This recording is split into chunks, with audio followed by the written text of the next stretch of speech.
నిందలు మోపి ముఖముపై ఉమ్మి, నిందలు మోపి ముఖముపై ఉమ్మి, హింసలు పెట్టిరా దేవా నిన్ను, హింసలు పెట్టిరా దేవా నిన్ను, దూషించిన వారిని క్షమించితివా, దూషించిన వారిని క్షమించితివా.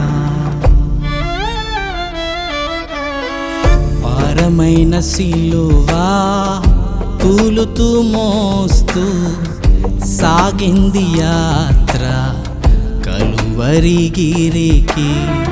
భారమైన సిలువా తూలుతూ మోస్తూ సాగింది యాత్ర కలువరిగిరికి.